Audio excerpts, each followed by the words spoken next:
Hello दोस्तों, मैं फिर से आ चुका हूँ बुक ऑफ एस्पर के एक और नए एपिसोड के साथ। इस एपिसोड की शुरुआत में हम लोग देख पाते हैं एल्डर सायो उनसे बिल्कुल सही सुनामत खड़ा हुआ था और उसके पीछे एल्डर वन अपनी घुटनों में बैठ चुका था। अभी एल्डर सायो उनसे अपनी दोनों आंखों को अचानक से बंद कर देता है। दूसरी तरफ हम लोग देख पाते हैं एल्डर वन के पीठ के अंदर एक बहुत बड़ा घाव बन चुका है। इसके अंदर से बहुत ज्यादा खून बाहर निकल रहा था। सच में दोस्तों, एल्डर वन का हालत यह बहुत ज्यादा बुरा बन चुका है। इस सीन को देखते हुए जीवी बहुत ज्यादा मुस्कुराने लगा और फिर जीवी बहुत ज्यादा जोर से मुस्कुराते हुए चिल्लाते हुए कहने लगा, बुद्धि गिरजर आखिरकार तुम आप मरे हो। इतने सारे एक्सपर्ट आज मुझे मदद करने के बाद मैं देखता कौन मेरे खिलाफ रिबेल करने का साहस करता है। लेकिन जो सुने की अगली पर हम लोग देख पाते हैं इन परमानेंट फाइव अपने सो लेते के साथ जाकर जीवी को बांध लेता है। तो जिस चीज को देखने के बाद जीवी बहुत ज्यादा जोर से चिल्ला, ओ नहीं नहीं नहीं नहीं। इसी को हम लोग देख पाते इन परमानेंट फाइव अपने पूरी ताकत का जीवी को बांध कर रखा हुआ था। जिस चीज को देखते हुए एल्डर वन कहने लगा जी हुई। फिर एल्डर वन जी ऊपर आते करते नहीं आगे बढ़ते हुए जोर से चिल्ला कर कहने लगा, तो अभी आगे और ये बुद्धि आदमी आज यहाँ पर मर भी जाए अभी मैं तुम्हें आज मार कर ही जाऊंगा। पहले तुम्हारे से अनफिलहाल इस को खत्म कर देना चाहिए था मुझे। अभी जी हुई अपनी सामने एल्डर वन को इस तरह से आगे बढ़ते हुए देखने के बाद बहुत ज्यादा शौक रहे थे और कुछ भी नहीं कह पा रहा था। इस चीज को देखने के बाद एन साओ बहुत ज्यादा जोर से चिल्ला तो इधर साओ उनसे कहने लगा, इस वेनेबल इस बुद्धि आदमी को तो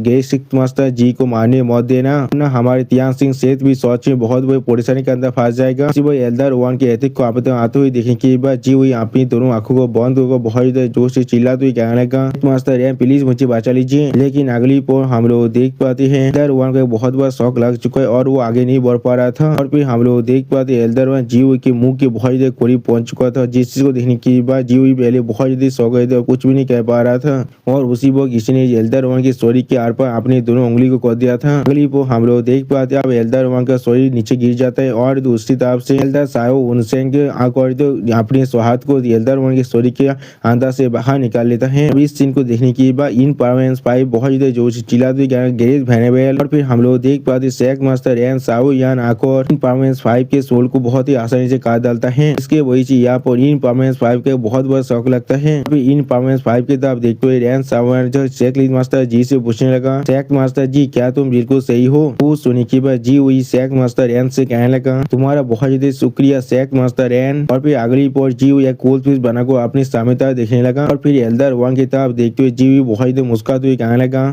वेनेबल मुझे माफ कर दीजिए आपको इस तरह दिशाबंद करने के लिए, लेकिन आखिर में आप चाहकर भी मुझे इस तरह से नहीं मार पाए। तो जी हुई बहुत ज्यादा मुस्कुराते हुए खुद से कहने लगा, और अभी से डेमोस गेमिंग शायद मेरा दुनिया बन चुका है। कोई भी जो मेरे खिलाफ रेबेल करना चाहेगा। और फिर जी हुई इन परमानेंट फाइव को अपने सोल से करते हुए कहने लगा, और सभी को मरना ही पड़ेगा। सच में दोस्तों, यहाँ पर इन परमानेंट फाइव का हालत भी बहुत ही बुरा हो चुका था। अगली पर हम लोग देख पाते इन परमानेंट फाइव भी अब नीचे गिर जाता है। अब इस सीन को देखने के बाद एल्डर वन कुछ भी नहीं कर पा रहा था। और दूसरी तरफ से एल्डर वन की तरफ देखते उस बड़े जीप वाला एल्डर कहने लगा, इस वेनेबल हम पांचों भाई भी अब आपके साथ ही चलने वाले हैं। उसी वो हम लोग देख पाते हैं हाई वेनेबल यानी एल्डर वन बहुत ज्यादा मुश्किल से खुद को जो उठाने की कोशिश करने लगा। और फिर एल्डर वन वहाँ पर उठ कर बैठ जाता है। फिर एल्डर वन अपने सामने तरफ देखते थोड़ा सा मुस्कुरा कर कहने लगा, उनसे लंबे वक्त से मैं तुम्हें नहीं दिखा था। मुझे अब तुम्हें एक चीज बताएं दो, मेरे पास अब और एक दिशाबेल है और वो सच में एक जीनियस से, हाँ वो सच में एक जीनियस है, ऐसा जीनियस जो हर एक किसी को एक दिन जरूर सरपास कर देगा। फिर एल्डर वन अपनी सामने तरफ देखते हुए थोड़ा सा मुस्कुरा और कहने लगा, बुद्धि आदमी बिल्कुल यहाँ पर एक तेज के जैसा है, लेकिन इस बुद्धि आदमी का सच में एक असली जीनियस दिशाबेल था। वो सच में इंटेलिजेंट भी है, फिलहाल भी है, सेंसिबल भी है और आइतिहास भी है। और फिर एल्डर वन थोड़ा सा मुस्कुराते हुए कहने लगा, जी हुई। और फिर एल्डर वन जी हुई की तरफ देखते हुए जी हुई से कहने लगा, जी हुई तुम्हारे पास डेमोस है लेकिन कोई दाव नहीं है। जल्दी या बाद में हमारा डेमोस गेमिंग शायद तुम्हारे वजह से एक लेंथ ऑफ नो रिटर्न में बदल जाएगा। एल्डर वन की बात को सुनने के बाद जी हुई बहुत जोर से चिल्ला तो कहला, बुद्धि गिजार अपने मुंह को बंद करो। फिर एल्डर वन की तरफ देखते हुए जी हुई जोर जोर से चिल्ला तो कहने लगा, डेमोस गेमिंग शायद के मिडिल थ्री शायद के अंदर बदलने की वजह सिर्फ मैं हूँ यहाँ पर, सिर्फ पूरी तरह से मैं ही ने किया था। इसके साथ जुफिन का कोई भी नाता नहीं है, वो सिर्फ मेरा एक पॉन था। मैं यहाँ पर डेमोस गेमिंग शायद को पीक पर लीड कर सकता हूँ। अब जी हुई की बातों को सुनने के बाद हम लोग देख पाते एल्डर वन बहुत ज्यादा मुस्कुराने लगा लेकिन कुछ भी नहीं कह पाता है। उसी पर एल्डर वन की तरफ देखते हुए जी हुई बहुत ज्यादा शौक हो जाते और कुछ भी नहीं कह रहा था। और फिर जी हुई एल्डर वन के बहुत ज्यादा करीब आकर एल्डर वन से कहने लगा, बुद्धि आदमी मुझे तुम्हें और एक चीज बताने दो, हेबेल त्यान सिंह सेठ और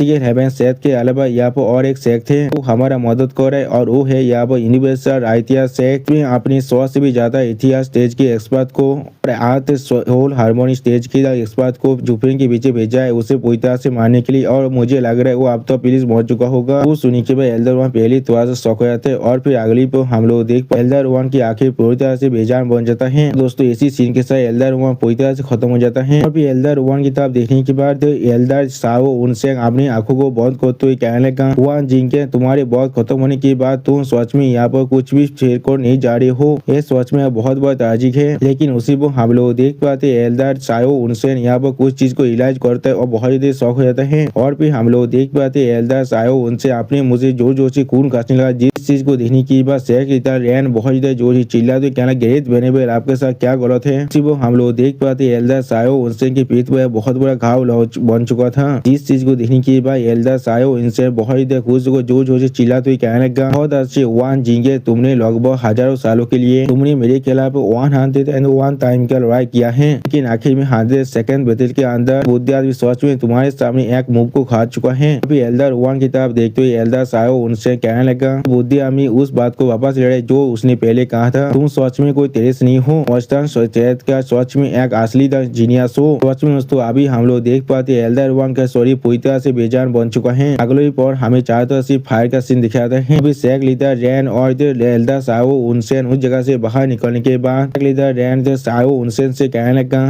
क्या आप डेमोस गेमिंग सेट के ग्रेट वेनेबल के बहुत अच्छे दोस्त थे, वरना किस लिए आप उसके मौत का इतना परवाह कर रहे थे। लेकिन अगर आप सच में उसके दोस्त थे तो फिर आपने ऐसा क्यों किया। जो सुनी की बात एल्डर साओ उनसे सेक लीडर रैन से कहने लगा, मैंने उसे मार डाला है। और फिर साओ उनसे थोड़ा सा जब सीरियस फेस बनाकर सेक लीडर रैन से कहने लगा, हम लोग कोई दोस्त नहीं थे, उसकी जगह पर हम लोग सच में एक दूसरे के असली राइवल थे। और फिर आसमान तरफ देखते हुए एल्डर साओ उनसे जो कहने लगा, एक ऐसा राइवल जो लगभग हजारों साल से एक दूसरे के राइवल थे। दोस्तों इसी सीन के साथ हमारा ये एपिसोड यहाँ पर खत्म होता है। प्लीज सब्सक्राइब माय चैनल और like and share this video. और दोस्तों प्लीज मेरे इस वीडियो को थोड़ा सा हाइप भी कर देना। और दोस्तों मेरे चैनल का जो मेंबरशिप प्रोग्राम है वो अब चालू हो चुका है। वहाँ पर मैं नई मानव को एक्सप्लेन कर रहा हूँ और बहुत जल्दी से वही मानव का एपिसोड को भी ला रहा हूँ। इसीलिए आप लोग चाहे तो वहाँ पर ज्वाइन कर वो सारे मानव को देख सकते हैं। इसीलिए दोस्तों प्लीज मेरी मेंबरशिप प्रोग्राम को ज्वाइन कर लीजिए। Okay bye bye, sayonara.